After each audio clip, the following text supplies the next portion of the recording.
17 বছরের একটি ছেলে আমাকে বলেছিল, আমাদেরই এই সমাজের অত্যন্ত নামকরা একজন দুষ্কৃতী তার জীবনের রোল মডেল। বললাম, কেন বাবা, এত লোক থাকতে সে কেন?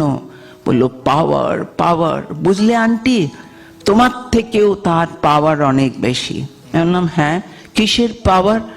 জানো, তুমি ওর মতো যদি তৈরি হও, তোমায় কতদিন জেলে ভর্তি থাকতে হবে?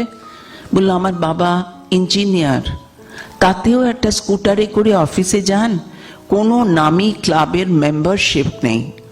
আমি যদি ওর মতো হতে পারি, 6 মাস জেলে থাকবো, আর তার বাইরের 6 মাস কত বাড়ি, কত গাড়ি, কত নারী। স্তব্ধ হয়ে তাকিয়েছিলাম কয়েক মুহূর্ত। কোথায় চলে গেছে মন? বলছে, বন্দি থাকবো 6 মাস, আর বাকি 6 মাস কি উদগ্র কামনা, ভোগের কি উদগ্র উদাহরণ। তাকেও বুঝিয়ে বুঝিয়ে বুঝিয়ে বুঝিয়ে সে রাস্তা থেকে যখন ফেরাতে পেরেছি, ভালো রেজাল্ট করছে, ভালোভাবে এগোচ্ছে, জীবনে সাফল্যের জায়গায় এসে দাঁড়িয়ে এক গাল হেসে বলেছিল, ভাগ্যিস তোমার সাথে দেখা হয়েছিল আমার। এই যে জায়গা, এই যে জিনিসটা সকলকে বোঝাতে চাই, হারিয়ে যেও না, হারিয়ে ফেলো না নিজের সম্পদকে। আরেকটি ছেলে সম্প্রতি বলছে, পড়তে ভালো লাগে না। কেন লাগে না? আমার মা বাবা তেমন অর্থবান পরিবারের জায়গায় দাঁড়িয়ে নেই। আমার বন্ধুদের কত কিছু আছে জানো, কত কিছুর মধ্যে আজকে সবচেয়ে বড় সম্পদ দামি মোবাইল, কিংবা একটা কি বলে ট্যাব, কম্পিউটারও না, ট্যাব। আইফোন হচ্ছে আমাদের স্টেটাস সিম্বল। তোমার আইফোন নেই? এতদিন স্মার্টফোন ব্যবহার করতাম না। অনেক বাচ্চা এসেই বলতো, তোমার লজ্জা করে না, তুমি সাধারণ মোবাইল ব্যবহার করো? আমি বলতাম, ওটা আমার জানলা দিয়ে ফেলে দিতে ইচ্ছে করে, ও আমার রাখতেই ইচ্ছে করে না। বললো, তুমি কিচ্ছু শেখোনি, অনেক কিছু আমাদের থেকে তোমায় শেখাতে হবে। তাও শিখি ওদের হাত ধরে। এবার এই যে জায়গা, এই ছেলেটি যখন বলছে মা বাবা অনেক কিছু দিতে পারে না বলে ওর হতাশ লাগে, বন্ধুদের আছে, ওর নেই। আমি বোঝাতে বসেছি, বাবা যা নেই তা যাতে পেতে পারো তার জন্যে আজ পড়ো। এবং এইখানে একটা প্রসঙ্গের জায়গায় বলি, ইচ্ছে করছে না, ভালো লাগছে না, সচেতন মানুষ এ কথাটা বলতে পারে না। জীবনে ইচ্ছে আর ভালো লাগার থেকেও দামি কথা প্রয়োজন। যেটা করা প্রয়োজন সেটা যদি আমরা করতে শিখি, আমাদের পরবর্তী জীবনে ইচ্ছে ভালো লাগার অনেক দিশা তৈরি হয়। তাই আজ পড়তে না ইচ্ছে করলেও পড়ো। সময়ে যে কাজ করার কথা, কাজের জায়গায় সময়ে যাওয়া, এই যে সময়ানুবর্তিতার কথা বাবু রাজ মহারাজ বলছিলেন, এটা একটা সাংঘাতিক দামি, অত্যন্ত দামি উপাদান জীবনের। যে নিয়ম মানতে শেখে, নিয়ম মেনে চলে, অতিরিক্ত নিয়ম মানতে বলছি না, তাতে আবার অবসেসিভ কম্পালসিভ ডিসঅর্ডার হয়, কিন্তু সাধারণভাবে নিয়ম মানতে শেখা, যে নিয়ম মানলে আমার জীবনের সময়ের সম্পদকে সবচেয়ে বেশি ব্যবহার করা যাবে, সেটা তো আমায় শিখতে হবে। আমার ভালো লাগছে না বলে ফেলে দিয়ে শুয়ে থাকলাম, টিভি দেখলাম কিংবা খেললাম, তা বললে হয় না। যে ছেলে খেলে, খেলার জন্যে খেলে, খেলা দিয়ে জীবনে বড় হবে, সে অনেকক্ষণ খেলতে পারে। কিন্তু আমার পড়তে ভালো লাগে না বলে খেলছি, এটা সঠিক দিশা না, সঠিক কথা না। মা বাবা যেখানে একটু পিছনো, সেখানে আমার বক্তব্য, আত্মসম্পদে নিজেকে বলতে হয়, এই মা বাবার থেকেও আমি যাতে এগোতে পারি, সেই জন্যে আমায় খাটতে হবে। আর যে বাবা মা প্রতিষ্ঠিত, সফল, তাদের দেখে বলা উচিত, এই মা বাবার আঙ্গিকে আমিও নিজেকে দাঁড় করাবো, সেই ট্র্যাডিশন যাতে সমানে চলে। আমি মনে করি জীবনের সুযোগ, শিক্ষিত মা বাবা পাওয়া, নিজের পরিবারের যেটুকু সামর্থ্য, সেটুকুও আমাদের সম্পদ। আরেকটা সম্পদ, মা বাবার রক্ষণাবেক্ষণের ঘেরাটোপ। বাবা মা যত আগলে রাখেন, যত কষ্ট স্বীকার করেন ছেলে মেয়েকে এগিয়ে দেওয়ার জন্যে, সেটাও আমাদের জীবনের সম্পদ। তাকে দান দিতে শিখতে হয়। মা খাটছে, বাবা পরিশ্রম করছেন, তারা নিজেদের সুখের জন্যে ব্যয় না করে আমার পড়ার জন্যে, আমি যাতে ঠিক মতো এগোতে পারি তার জন্যে যে তারা জমান বা নিজেদের বঞ্চিত করেন, সেটাও তো একটা ঘেরাটো প্রোটেকশন। এই প্রোটেকশনে যে আমরা থাকি, এটা যে আমরা পাচ্ছি, এটা আমাদের আলাদা করে চিনতে হবে, সম্মান দিতে শিখতে হবে। আজকের ছেলেমেয়েরা যারা একটু বয়ে যায়, অন্য রাস্তায় হেঁটে যায় ভুল করে, তারা অনেক সময় আমাকে বলে আমার চাহিদা মেটানোর সম্পূর্ণ দায়িত্ব আমার মা বাবার, এটা আমাদের বার্থ রাইট। একটি ছেলেকে বলেছিলাম, তুমি গার্লফ্রেন্ড করেছো, তার জন্যে তোমার বাবাকে কেন প্রতি মাসে তোমায় 5,000 টাকা হাত খরচ দিতে হবে? বললো, আমার গার্লফ্রেন্ড নিয়ে কি আমি রাস্তার ধারে টি স্টলে বসে চা খাবো নাকি? আমি তো প্রপার জায়গায় যাব। বললাম, গার্লফ্রেন্ড তো তোমার, তার দায় তোমার বাবা নেবেন কেন? বলে, এটা তো ভেবে দেখিনি, কিন্তু বাবা যে আমাকে এনেছেন পৃথিবীতে, তাহলে বাবারই দেওয়ার কথা। আমি বললাম, আজ যে তুমি বলছো, তুমি যেদিন পিতা হবে তোমার সন্তান আরো বেশি কথা বলবে।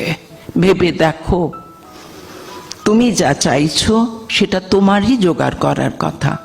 আত্মসম্পদ আমার কি আছে, কতটা আছে, সেটা বুঝতে শেখা, সেখান থেকে মূল্যবোধ তৈরি করা। মূল্যবোধও আমাদের জীবনের সম্পদ। কোনটা সঠিক, কোনটা বেঠিক, সমাজের চতুর্দিকে নজর দিয়ে সেটাকে আমাদের তুলে নিতে হবে, বুঝতে শিখতে হবে কাকে কোথায় কতটা সম্মান দেওয়া উচিত, কোন বিষয়কে সম্মান দেওয়া উচিত। সেন্স অফ প্রায়োরিটিও মূল্যবোধের আওতায়। কোনটা আগে করব, কোনটা পরে করব, এ বোধও সচেতনতারই অংশীদার। মূল্যবোধের সাথে সাথে নিজের ভেতর তৈরি করতে হবে সহমর্মিতার বোধ। সবই আমি নেব না, সবই আমার জন্যে না, দুটো অন্য মানুষের জন্যেও।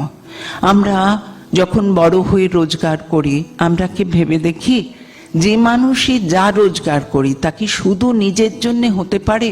হতে পারে না। কিন্তু আমি যখন সজ্ঞানে নিজের ইচ্ছে অন্যের জন্য কিছু করতে চাই, ভাবতে চাই, দিতে চাই, তা আমার সহমর্মিতা। সহমর্মিতা আমার শুধু সম্পদ নয়, আমার মননের সৌন্দর্যের টুকরো। আমি সুন্দর হতে চাই শুধু মুখের ওপরে সাজসজ্জা দিয়ে না, মনেও তো সুন্দর হব। সহমর্মিতা সেই সৌন্দর্যের দ্যোতক, তাই সেটাও আমার প্রয়োজন। আত্মসম্পদের আরেকটা দিক, যে কোনো বিষয় চর্চার অভ্যেস, ইংরেজিতে স্টাডি হ্যাবিটস, প্র্যাকটিস। অর্থাৎ যে কোনো একটা বিষয়ে যদি মন খুব যুক্ত হয়, গভীরভাবে যদি সেই বিষয়কে আমরা অধ্যয়ন করি, কোনো সময় তাতে আমাদের এক্সপার্টাইজ তৈরি হয়। অর্থাৎ আমি এতটাই জানি সেটা নিয়ে আমি আরো 10 জনকে শেখাতে পারি। এই বিষয় চর্চার অভ্যাস মনোযোগকে এক করতে শেখায়, মনের একাগ্রতা বাড়াতে শেখায়। তাই সেটাও আমাদের মনে রেখে কোনো বিষয়ে আমার যে উৎসাহ, আমার যে ইন্টারেস্ট, অনুরাগ, সেইটা ধরে মনোযোগকে এক করে একাগ্রতার অভ্যেস বাড়ানো দরকার। আত্মসম্পদের আরেকটা জিনিস, নিজেকে শান্ত করার অভ্যাস। সারাদিনে কোনো সময় 5 থেকে 10 মিনিটও চুপ করে বসা, কোনো কাজ না করা, এও এক যোগ। সৌরশক্তির ছড়ানো যে প্রকাশ, তার সাথে আত্মশক্তিকে মেলানো। আত্মসম্পদের অনেক কিছু হয়তো বলা হলো না আজ, কিন্তু একটা উপাদানের কথা উল্লেখ করব। জন্ম মুহূর্ত থেকে মৃত্যু পর্যন্ত সময়ের যে পরিসীমা সকলের জন্যে, যার যার নিজের মতো করে, সেখানে প্রত্যেকটা প্রত্যেকটা শ্বাস আমাদের একটা করে পল বা ক্ষণ দিয়ে সময়কে চিহ্নিত করে। প্রতিটি শ্বাস আমাদের জীবনের ওই পরিসীমার যে ব্যাপ্তি, তার একটা একটা করে ক্ষয় হওয়া, জীবনের নিজস্ব নিয়মে একটা করে মুহূর্ত পেরিয়ে যাওয়া, এগিয়ে যাওয়া। কোথায়? জীবনের শেষ পরিসীমার বৃত্তে, অর্থাৎ মৃত্যুর ইশারায়। সেই জন্যে শ্বাসকে সঠিকভাবে ব্যবহার করার অভ্যাস। আমি যা ইচ্ছে তাই খেলাম, রোল খাচ্ছি, বিরিয়ানি খাচ্ছি, ভাজা জিনিস খাচ্ছি, অনেক মিষ্টি খাচ্ছি, আমার শরীরের ক্ষতি হচ্ছে, মনে উত্তেজনা বাড়ছে, চাঞ্চল্য বাড়ছে, শ্বাসের ক্ষয় হচ্ছে, অসুখ আসছে, আমরা খেয়াল করছি না। আত্মসংযম, নিয়মানুবর্তিতা, নিজেকে সংযত রেখে কোনো একটা নির্দিষ্ট ইতি সুরে, ইতি ট্র্যাকেতে এগিয়ে নিয়ে যাওয়ার যে অভ্যাস, সেটা মানব জীবনের একটা বিরাট উপাদান। অনেকগুলো উপাদানের কথা, অনেকগুলো সম্পদের কথা টুকরো টুকরো করে বললাম। আমার সময়ের পরিসীমায় শেষের দিকে এসেছি। আমি বলবো, সম্পদ মানুষের প্রতিষ্ঠা, সম্পদ সাফল্যের ইতিকথা, সম্পদ মানুষের যশ। যশস্বী মানুষ জ্ঞানার্জনের মাধ্যমে যশকে আহরণ করে। যশস্বী মানুষ এক জ্ঞানের থেকে আরেক জ্ঞানের দিকে নিজেকে প্রবৃত্ত করতে পারেন। তাই জ্ঞান আহরণ জীবনের লক্ষ্য। জ্ঞান আহরণের জন্যে আত্মসম্পদের সচেতনতাও আমাদের প্রয়োজনীয় বিষয়। স্বামীজি বলেছেন, জ্ঞান কোথাও বাইরে থাকে না, জ্ঞান লুকোনো থাকে মনের মণিকোঠায়। মনের মণিকোঠার থেকে আবরণ মুক্ত করে জ্ঞানকে সচেতনতায় বাইরে আনতে পারলে সে জ্ঞান প্রকাশিত হয়, বিকশিত হয়। স্বামীজির এই কথার সূত্র ধরেই বলবো, আজকের আলোচনায় তাহলে সচেতন হয়ে আত্মসম্পদের সঠিক ব্যবহারই আমাদের জীবনের লক্ষ্য হওয়া উচিত। মানুষের জ্ঞান অন্য জীবের থেকে আলাদা। উপলব্ধি, অনুভূতির যে সূক্ষ্মতা, সেইটা ধরে জীবনকে চেনার, জীবনকে বোঝার, জীবনের গভীর অভিজ্ঞতা থেকে জীবনের যে নিজের অর্থবহ অবস্থা, তাকে হাত দিয়ে মন দিয়ে ছোঁয়ার ক্ষমতা। যে মানুষ জীবনের সঠিক অর্থকে বুঝতে পারে, তার চেতনায় পান্নার গভীর সবুজ রং সমস্ত জায়গায় ছড়িয়ে পড়ে। তাই উপলব্ধির, অনুভূতির সূক্ষ্মতায় আমাদের পৌঁছানো দরকার। পৌঁছতে গেলে নিজের দিকে তাকানো দরকার। নিজের জীবনের পরিকাঠামোয় কোনগুলো আমার জন্যে আমার মতো করে সম্পদ, তাকে চিনে জীবনকে গুছানো, জীবনকে সাজানো। শেষ করার আগে বলবো, স্বামীজি তার ঈশ্বর অভিজ্ঞতায় ঠাকুরের কাছে চেয়েছিলেন, হে ঈশ্বর, আমাকে বিবেক দাও, বৈরাগ্য দাও, ভক্তি দাও। কোনো রকম বাহ্যিক চাহিদা তার মনে ওঠেনি। আমরা স্বামীজির মতো মহান নই, আমরা সাধারণ মানুষ।